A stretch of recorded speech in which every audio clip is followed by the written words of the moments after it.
Hello everyone, welcome to today's class. Today we are going to study about the biomolecules organic substance which is present in a living body, that is the amino acid.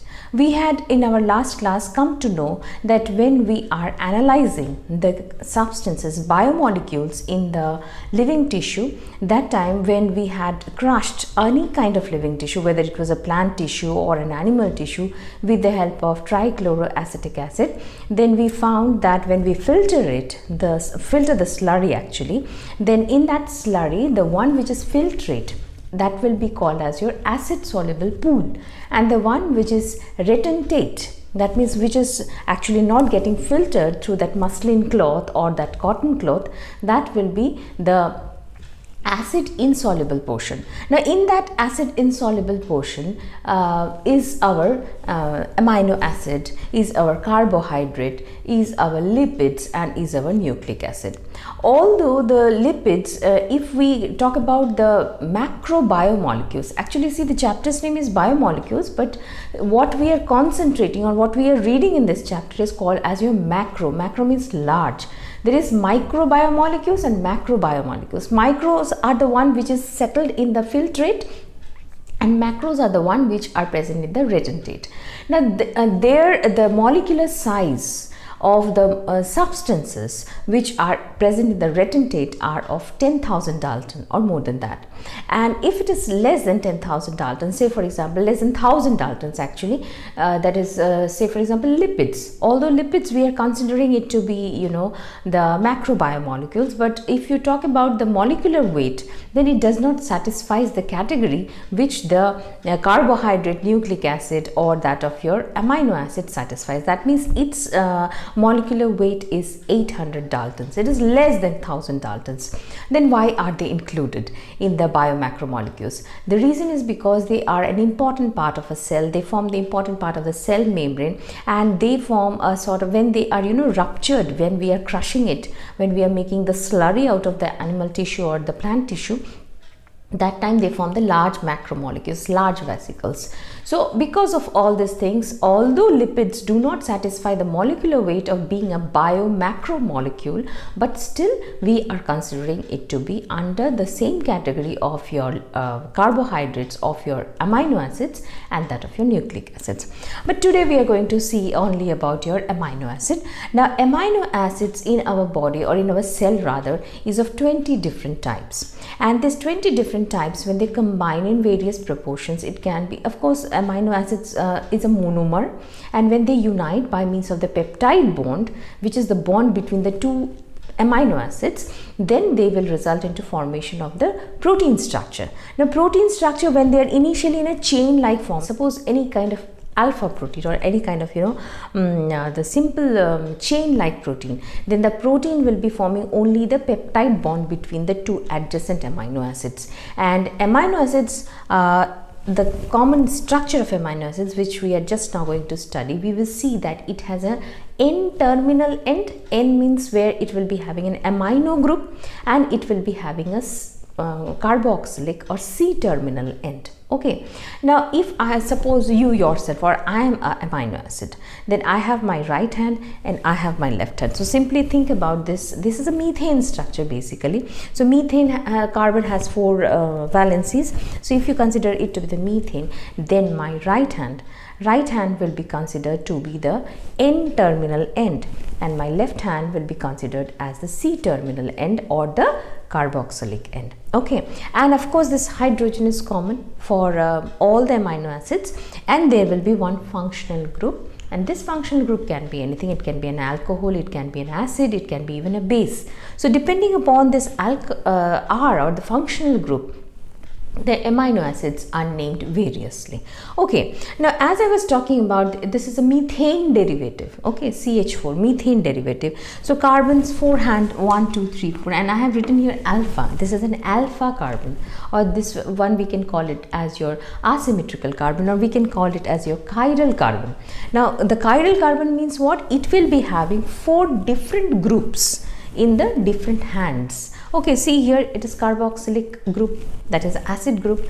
This is amine group, so that means this is a basic group, this is a hydrogen, and this one is a functional group. R is any kind of functional group. So when a carbon is having 4 different groups associated with it, we call that carbon to be the chiral carbon, and this has a property of rotating the plane of polarized light falling on this compound either towards its left or towards its right. Okay, but there is an exception. What is the exception? In case of amino acids, if this R is replaced by H, okay, this R is replaced by that of your H, that is hydrogen. Now you see here also is hydrogen, and bottom also it is hydrogen. That means instead of R, I will be putting a hydrogen, and this is amino group and this is carboxyl group. In this case, you see both the that is the 2 arms of the carbon here is having the same atom, hydrogen atom. So in this case, we cannot call this amino acid to be having a chiral carbon, because it is not having all the 4 different groups, it is having 2 similar groups. So this is an exception in case of amino acid, and that exception is your glycine. Okay, so glycine, Glycine. So glycine is an amino acid which does not have an asymmetrical carbon. That means this organic that is your acid, amino acid, is unable to rotate the plane of polarized light. Except glycine, all other amino acids are having different functional group with respect to this R, and they are having the chiral carbon, and they have a property of rotating the plane of polarized light. So by this time you have come to know that amino acids have 4 different groups associated with it, and the central carbon is known as your chiral carbon or asymmetrical carbon or alpha carbon. Okay, fine. Now, this amino acids which is present in a cell, 20 different types of amino acids are there. Our body, the animal body, is capable of synthesizing certain amino acids in themselves, by themselves. So those amino acids which can be synthesized by the body of the living organism, they are called as your non-essential amino acids. Understood? And there are certain amino acids which cannot be synthesized by our body, and they have to be taken in by means of our diet. So when we are taking amino acids by means of our diet, we call those amino acids to be the essential amino acids. So there are 10 essential amino acids which have to be supplemented on a regular basis, because protein is an important component of the body. It helps in growth and repairing. It forms an important part of the cell membrane. That is, the transport of the substances takes place across the cellular membrane by means of this protein channel. So they act as a mediator, that means mediated transport takes place through proteins. So proteins are important part of many important things happening inside the cell. So that's why the amino acids has to be taken in. If it is deficient in the amino acid, then definitely the organism's proper growth and development is not going to take place. So when we are taking any supplementary amino acids in the form of diet, those amino acids will be called as your essential amino acids, and those which can be prepared or synthesized within the body, they are the non-essential amino acids. Besides that, there are certain amino acids which are called semi-essential amino acids. Now, semi-essential amino acids, semi means half. That means when the body has a special requirement during that phase of our life or during that phase of our development, we need to have those amino acids in our body. Not always. Now, when is it so? Suppose a lady is lactating. That means her child is feeding on the milk of the mother. So during that time, some special nutrients have to be synthesized. So during that time, certain amino acids have to be taken in the form of diet. It is always not there. Throughout the life it is not there. So certain period it is there. When a lady is pregnant, during that time she needs some supplementary amino acids in her diet. So that time the amino acids which she requires during her pregnancy period, that will be the semi-essential amino acids. Sometimes a person has undergone a surgery, or there is a crisis, when the person is suffering from any kind of ailment. During that time also some amino acids are required for the synthesis of antibodies in the body of the organism. So during that time, the amino acids which will be taken in the form of diet, those will be called as your semi-essential amino acids. So essential, semi-essential and non-essential amino acids. Now amino acid structure, I told you, this one will be called as your N-terminal. The reason is because your amino group is there, and this one is the carboxylic end. So this is called the C-terminal. So this is all about your structure of amino acids. Now amino acids have a very interesting properties which is called Zwitterion. Now what is this Zwitterion? Now when amino acids are kept in neutral solution, okay, that means the isoelectric point is achieved during that type of solution. If the amino acid is kept, so in that neutral solution, the amino acids, this carboxylic group is going to release its hydrogen ion. Okay, so when it releases its hydrogen ion, it will form the negative ion, and that positive hydrogen ion will be taken up by this amino group. Okay, and as a result, here there will be one extra hydrogen, so it will form the basic ion. So it will form the cation and it will form the anion in the neutral solution. So such kind of property shown by any organic acid or organic compound which can behave both as your positive ion and negative ion in neutral solution. This property of forming two types of ion in the neutral solution by an organic compound is known as your Zwitterion.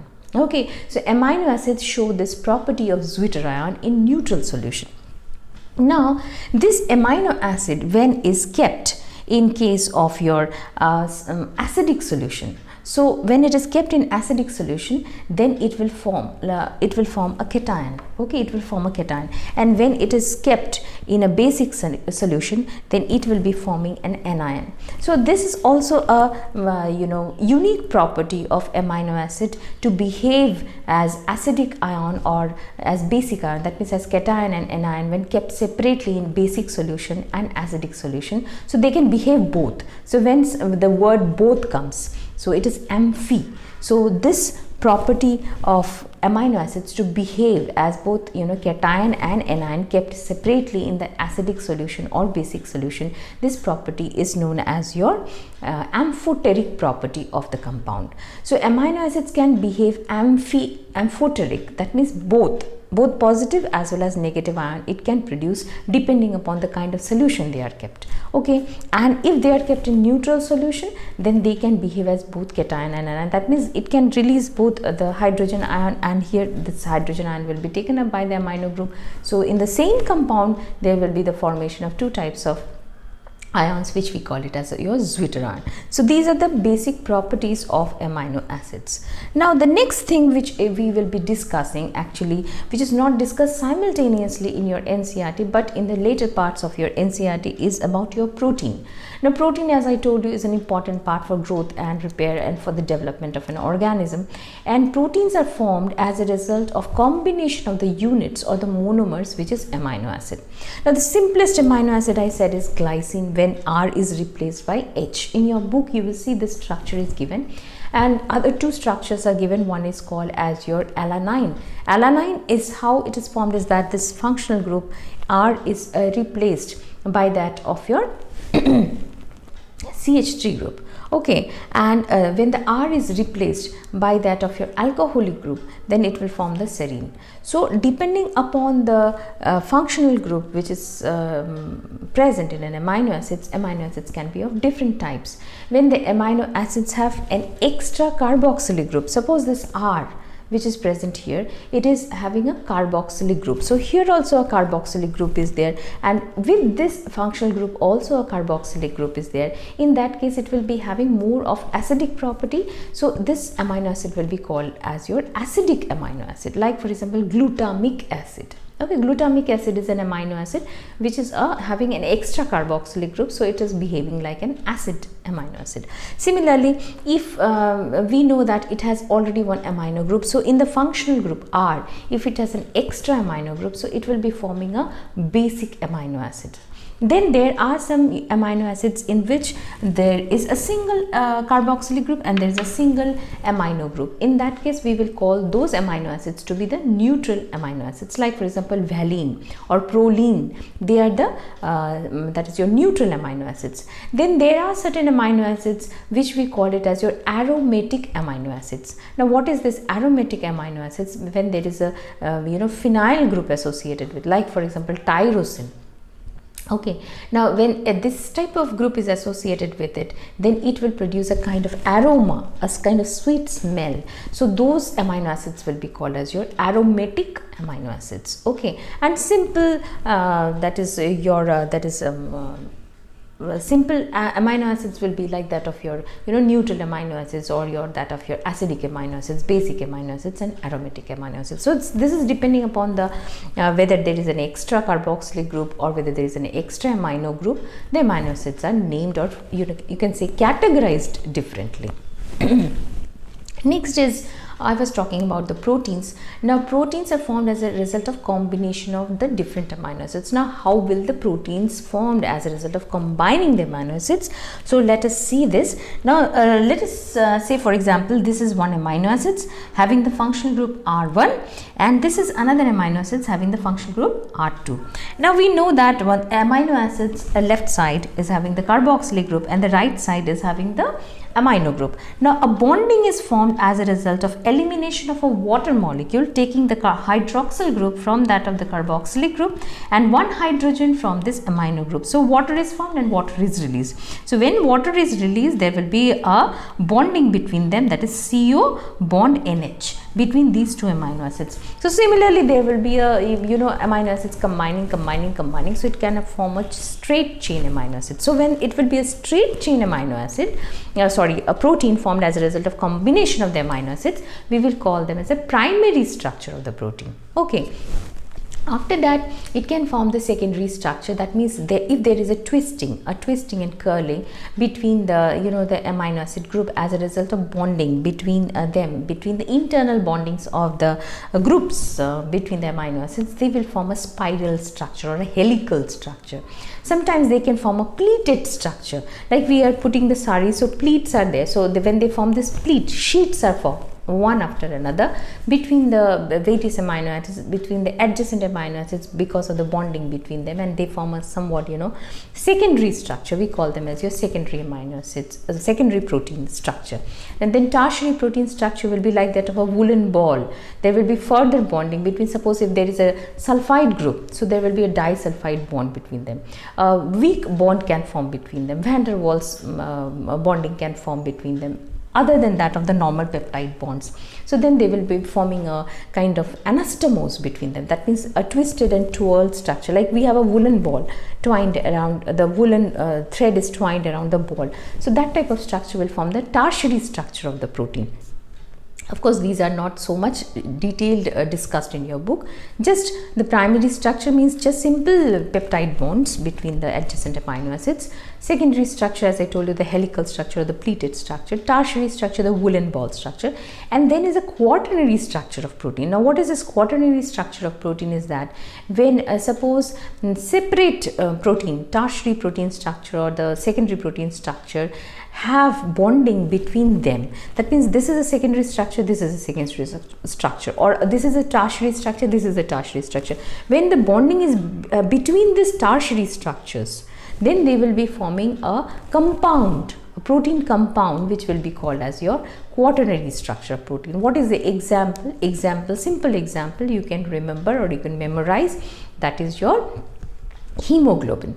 Now hemoglobin is a protein. It's a iron containing pigment, and it is a quaternary structure of the protein where there is 4 chains of proteins. 2 are alpha and 2 are beta, and they are interconnected with each other. So it's a kind of a complicated or a quaternary structure which will result into the action of the hemoglobin as a whole. If there is not a proper bonding between the alpha and the beta proteins of the quaternary structure of the hemoglobin, the hemoglobin structure will not be formed isn't it? Now if it is not formed, then it will be distorted. So its property of carrying the oxygen will be affected because of improper structure of this protein. So as a result, the person is going to suffer from various kinds of blood related problem.